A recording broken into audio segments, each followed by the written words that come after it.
Thank you, Dr. Nagaraj. The cutaneous lesions are very common in autoimmune diseases, and it might just be the initial manifestation of any autoimmune disease where other symptoms or other features are still not present. Patient might present with a cutaneous lesion. The good part of a cutaneous lesion is that it is easily amenable to biopsy, and that is why if it is required, a biopsy has to be done. It may present all these autoimmune conditions may have varied clinical manifestations. It might present as macules which are flat, then papules, purpuric nodules, ulcers, many of which have already been discussed during the talk in vasculitis. It helps in clinching a diagnosis of autoimmune conditions sometimes, and also helps in differentiating from other conditions with similar clinical manifestations. So when you do a skin biopsy, there are different methods of doing it. One is a shave biopsy, which you will take only the superficial part, required only for some conditions where you do not want damage and because of cosmetic, not really recommended for autoimmune conditions. Punch biopsies, wherein you have availability of punches, which are 3 mm, 4 mm, 6 mm, you get punch where you go in and take a biopsy through the skin right up to the subcutis if possible. Particularly useful in most of the vasculitis and connective tissue disorders, a punch biopsy is recommended. Incision biopsy, where you use a scalpel, is another one, and particularly when there is a bullous lesion or you want to take the entire lesion in entirety, in those kind of situations, incision biopsy is important. That too, which includes the perilesional skin. You have a lesion here and you want to take the surrounding tissue, so you can take the extent whatever you want, and of course excision biopsy, wherein you want to remove the whole nodule with the margins, specifically in malignancies, small nodules, nevi and all of that. What is important here is whenever you do a biopsy of a skin is done very commonly. Many of the general practitioners might also be doing it, and it is sent, but then once you do a biopsy, you should ensure you put it directly into a small container which has 10% of formalin. If you have it, it's fine, or ask from the lab wherever you are sending, they will review that because that will preserve the tissue. The sample should be sent in 10% of formalin and with an adequate test request form which has your clinic, whatever is the features presenting, whatever is the macules, papules, whatever is the rash which is present, along with the differential diagnosis and any other clinical details which is available. Besides doing a routine histopathological, direct IF is also done in skin biopsies, particularly in conditions of autoimmune bullous diseases. We do a direct IF is important. In vasculitis, some cases, patients with lupus, and also sometimes useful in prognosis. I saw one of the prizes where someone has worked on DST 1 and 3 in pemphigus in prognostication. So besides that, so when you do a direct IF, basically we use, it is not like how you do in direct where you have various different patterns that you see. Here you specifically use only few antibodies to IgG, IgM, IgA and C3. These are common antibodies which are used. And then you look for the location, whether it is intraepithelial, whether it is in the basement membrane, or it is around the vessels. So that is why, and when you are suspecting these conditions, then you should do a direct IF. When you send a direct IF sample, please do not put it into the same like formalin. You should send it in saline. A simple saline which will always be there in your lab, or otherwise there is a medium called as a Michel's medium which can be provided by the labs who do the test, where you are sending the sample. Otherwise simple saline. Please do not put in formalin. Once the tissue is fixed in formalin, then the direct IF cannot be done. Because direct IF is done in a frozen section where you directly see the tissue. If the formalin is already added, the denaturation of proteins happens, you will not get a proper reaction. That is why direct IF is never done. So if it's a routine biopsy, send it in formalin. If it is for direct IF, along with that you want one more biopsy, please send it in saline. Before we go to the interpretation of the other autoimmune, I have a few cases which I'll just take you through, which I have seen in the last few weeks. And so that we can understand, before we go, I know all of them are clinicians over here, so we'll just start with a small normal anatomy of the skin. Most of you would be aware. So you have the epidermis, the dermis, and the subcutis. Epidermis, again, it has 4 layers. That is the stratum corneum or the cornified layer where the keratin is present. Then you have the stratum granulosum, which will be very thin, then spinosum, and finally the stratum basal. The cells which are there are actually the keratinocytes. Melanocytes will be there in the basal layers, and also you will have Langerhans cells. Dermis is composed of the collagen, which will have the elastin, nerve fibers, adnexal structures, namely the sebaceous glands, the eccrine ducts, and the hair follicles. Sometimes you might see them coming in. This is in the subcutis that you can see the follicle over here, but you can see the entire shaft sometimes. And these are the appendages, and then comes the underlying subcutis. So when you talk of autoimmune, naturally first thing which comes to our mind is lupus, all said and done. So the cutaneous, and they do have it is one of the criteria also for diagnosis. You have a malar rash, and you can present with so you have in lupus, you have presentations of skin lesions, could be acute, subacute, or chronic cutaneous lesions you can have, based on how much is the depth, whether the patient has interface dermatitis, and so on. Acute lesions are usually associated with systemic lupus, but you can have patients who do not have systemic manifestations and involve only the skin to begin with. So which are usually seen in conditions which are chronic lesions, usually not involved. That is called as chronic discoid lupus erythematosus, or DLE is what we call, or a lupus profundus, which might not have other manifestations. Subacute lupus has a more like a psoriasiform or a macular rash which is there. There could still, see, not always we will have, that's one thing, that not always we will have a specific diagnosis which can sometimes be done on a biopsy. There could be other non-specific manifestations, because we know lupus can have vasculitis, it can have some alopecia which can be present. Alopecia, again, you differentiate between lichen planus and lupus.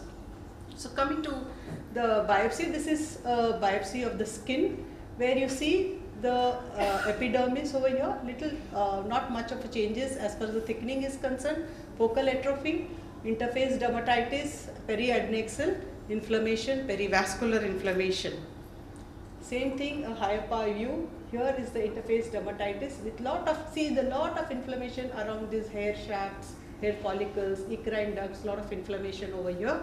Besides that, you can see the interface dermatitis. What also happens is there are basal cell vacuolation which happens. I'll show this better over here.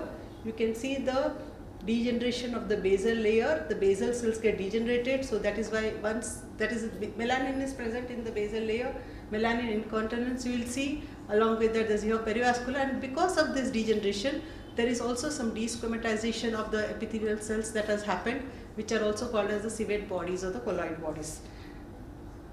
This is a perivascular inflammation. So as I said, that was a case of a DLE, but again here, we just received this case last week, and this is again showing typically an atrophy of the epidermis with basal cell vacuolation, periadnexal inflammation, and besides that you can see a lot of mucin-like areas over here at fat. The problem is many of these connective tissue disorders can have similar features like dermatitis herpetiformis or lupus. Only thing is the inflammatory component will be varying over here. Periadnexal and perivascular inflammation to such an extent is seen with more of lupus. When it comes to DLE and SLE, the major differentiation when we do it is depending on how much of involvement of the epidermis is there. Dense interface dermatitis is usually seen in DLE, whereas a little inflammation is much lesser with just basal cell vacuolation happening here in a case of a subacute lupus. Here again, I am just showing basal cell vacuolation that has happened. We also do a stain called as a PA stain, and that will show the thickened basement membrane in a case of a lupus. This is the mucin to show how it is looking. We do a special stain called as an Alcian blue to see for these acid mucins which are there in the collagen, that confirms it to be a SLE. And if we do a direct immunofluorescence on this, it can show deposits of IgG, IgM, C3, and this is how you'll find it in the basement membrane. So that was a case of lupus. Dermatomyositis again can present with Gordon's papules rash, heliotrope rash, telangiectasia, and mechanic hands where there is involvement of the inner side of the index finger as well as the thumb. So these are the presentations. They have similar manifestation except that the inflammation will be at a lower extent. So one thing is, when it comes to these conditions, we have to have a good clinical correlation. We have to know what are the other lab features, whether ANA is positive for the patient, what are the other autoantibodies present. That definitely helps us in making a diagnosis. When it comes to systemic sclerosis, scleroderma, it is basically characterized by fibrosis, vascular changes with immune dysfunction. So it could be a localized form, also called as morphia, which could be limited, circumscribed, generalized. These are all our morphological types. Or it could be a systemic with again limited diffusion here. But when it is a case of a scleroderma, it is mandatory that the biopsy should be taken as deep as possible. We have to look for the subcutaneous fat, because if we do not see that, then it is very difficult to say that it is a case of scleroderma. So this is a biopsy where you are seeing the epidermis. The dermis is showing peri-adnexal inflammation. What I see here, you saw the two skins over there. This entire dermis is thickened with lot of collagenization, hyalinization. These appendages, which are usually present at the junction of the dermis and subcutaneous, they get pulled up over here. So eccrine ducts are lying in the middle. There is a peri-adnexal inflammation over here. Lot of dense collagenization in a case of a scleroderma. So this is a patient which was given as morphia. We cannot sometimes say that it is, unless the clinical symptoms are given, we will either put it as a morphia or a scleroderma depending on the clinical history which has been given. So it is morphia basically when it comes to histological features, what it is. History is very important. Suddenly we get biopsies forms like this. Patient has a nodule on the skin, on the foot, query synovial sarcoma. I have just closed the name of the patient. So sometimes it becomes difficult in reporting, but here luckily it was very surprising that we saw this skin. It had gone to some surgeon somewhere, I don't know. That's why he removed the nodule, didn't look at everything. And skin with some lesion over here. This is because of the artifact, because of the variable, one is very hard and one soft tissue. This is what we saw. And this is basically nothing, but it is tophi, gouty tophi, which you are seeing with dense inflammation over here, histiocytes, giant cell reaction. So this was on giving a call, then we come to know, yes, it's in the foot, and patient, it's just a gout patient. Most of the time gout don't get biopsied, okay? So, but this presented as a nodule, patient had a history of some time, so the surgeon just removed the nodule. This is a case where an 11-year-old girl presented with scaly lesions, and along with that there were pustules on the foot, so clinically either eczema or it was thinking of vasculitis. And what we saw here was, this is another common condition which we see very commonly, that this was a case of pustular psoriasis. So here you see the epidermis is much more thickened, there is a regular elongation of the rete-ridges, then your hyperkeratosis, parakeratosis. When you see the nuclei in the keratin, we call it as parakeratosis, follicular, and there is a spongiform pustule which is forming dense inflammation in the dermis. See the pustule, big pustules. So that was forming pustule, and this was reported as a case of pustular dermatosis. Not always will get so many pustules seen, but that is one of the, you can just get hyperkeratosis, parakeratosis, acanthosis, inflammation. I think this image is not so good. And here there is spongiosis, where there is gaps between the epidermis, Monroe microabscesses, where you see neutrophil collection in the keratin layer, which are kind of pathognomic for psoriasis. Otherwise, it becomes very difficult to differentiate histologically eczema and spongiosis unless you have all these features. So that's why you will see a lot of cases we'll call it a psoriasiform dermatitis, lichenoid reaction. So we describe more the reaction and the pattern, rather than giving you a clear diagnosis, because it is not possible unless you have these pathognomic characteristic features. This was another case which had ulcers on the foot, biopsy skin. Here you can see perivascular inflammation, otherwise the epidermis is fine, some keratin is there, follicular plugging is there. Perivascular inflammation with extravasation of the RBCs. Here the inflammation is consisting of neutrophils, a lot of polymorphs. I hope you can see there, polymorphs. This is blood vessel. The inflammation is so much you can't see a clear blood vessel. So it is going through into the vessels. Here are the RBCs in between over here. This is also a blood vessel infiltrating into the vessel wall, which is causing fibrinoid degeneration of the vessel wall. So it is a case of a classical leukocytoclastic vasculitis. Another patient where very commonly these patients present with purpuric rash, a 15-year-old male. This biopsy was a little, we were concerned because it just showed hyperkeratosis, acanthosis, and then with follicular plugging. See here, this is a follicle which is plugging, and dermis showed inflammation. We didn't have fat, we were a little concerned, but then, but nice vascular inflammation with polymorphs, lymphocytes. This patient sample had also been sent for direct IF. And what it showed actually was an IgA deposit around the blood vessel, purpuric rash. It matched the case of a Henoch-Schönlein purpura. But there are many dermatologists who are really good, and they could give completely a picture like this with what are the lesions, multiple dry scaly plaques, and punch biopsy. When we were these multiple differential diagnosis, so it helps us in understanding. This was the case which we saw, though this was not one of the differentials there. And a lesion, why I gave you that was, see, clinically you can have such a varied differential diagnosis, right from actinic keratosis, psoriasis, and so on. And the patient has been having this for nearly 6 years, not getting treated, because they have given some treatment, localized treatment, it hasn't worked. Biopsy was done. This is a case where again you are seeing epidermis is little thickened, hyperkeratosis, parakeratosis, inflammation in intervening over here also in the dermis. Then I saw one small granuloma here, a lot of perivascular inflammation. What was different about this inflammation was it had a lymphocyte, and sheets of eosinophils were also there, and which were infiltrating into the vessel wall.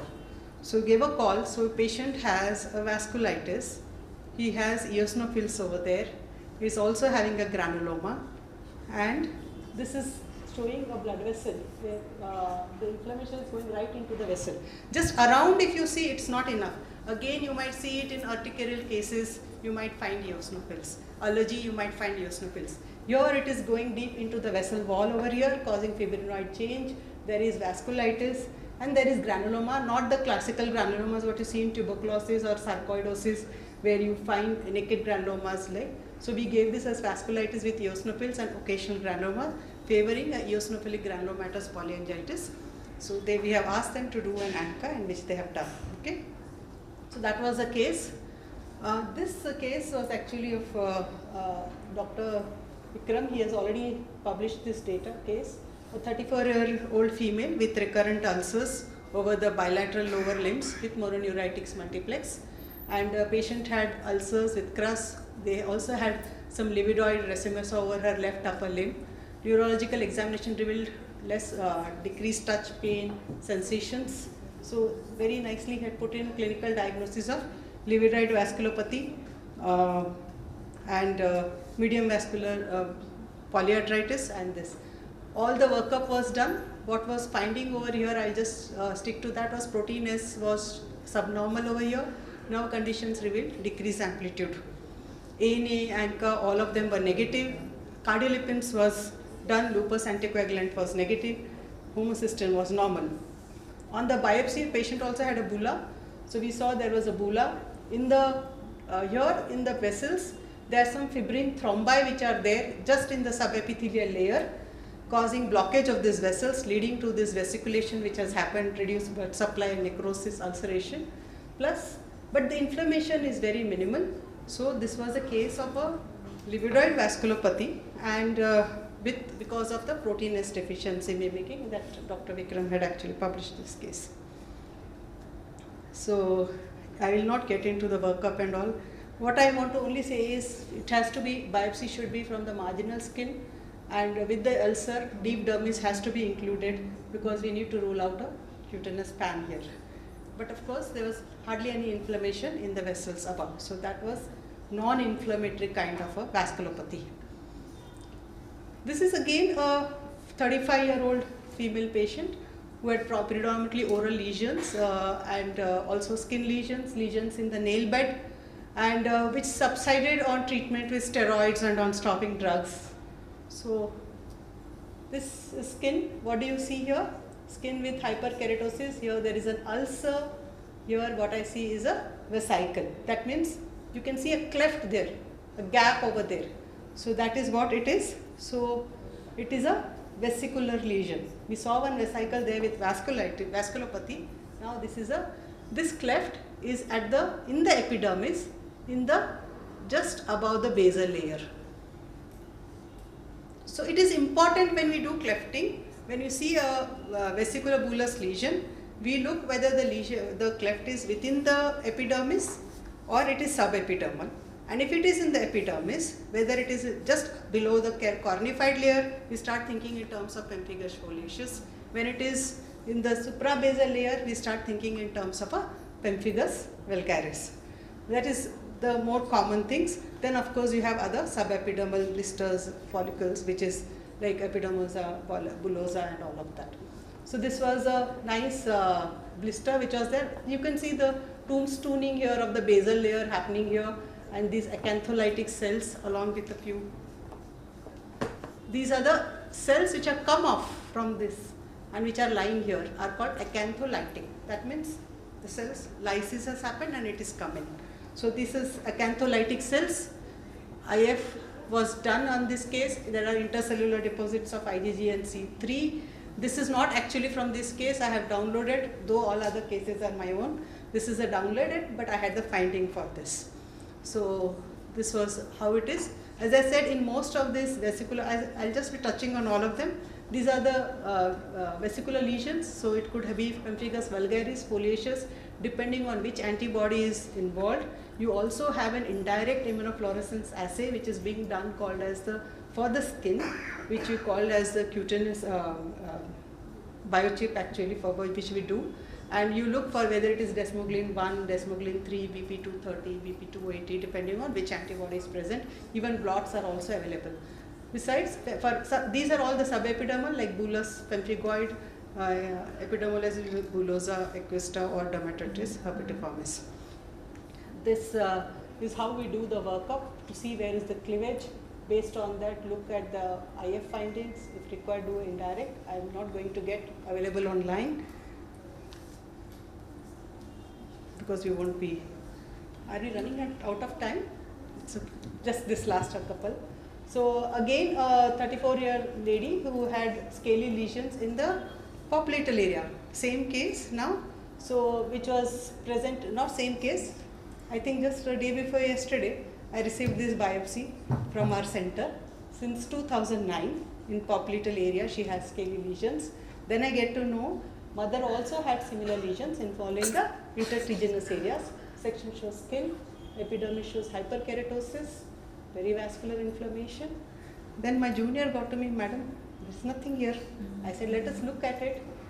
And here I see, this is not spongiosis. When it happens in spongiosis, you see there is across here that it happens. Here there is suddenly separation. Here also acantholytic cells. So there is an intraepidermal cleft which is there. And this was basically a case of Haley disease, which is a familial pemphigus where there is a defect in the, and when you do, a direct IF has also been done, which is negative. And if there is a defect in the, desmosomal antibodies, so the gene which is there, and it is, the mother has a case, she's a case of a vasculitis, I suppose, who is now doing well. And she also had this Haley disease. They gave this history, so it was very easy for us. And when we took, and so it is a familial pemphigus, which is also called as Haley disease. So what I just want to say is that a clinical information becomes very relevant. We do all that we do with that epidermis, dermis and things with that area, and a good clinical picture makes a big difference for us when it comes to doing. So skin biopsy definitely plays an important role in diagnosis of autoimmune conditions. Many a times after the biopsy, the diagnosis will be worked up actually, that also happens. So correlation with clinical features and markers are of course important. I have not gotten into the autoantibodies which are present associated with and all, but that becomes very, very important. IF on tissues is useful, adjunct, particularly in bullous lesions and vasculitis like Hanoch-Schönlein.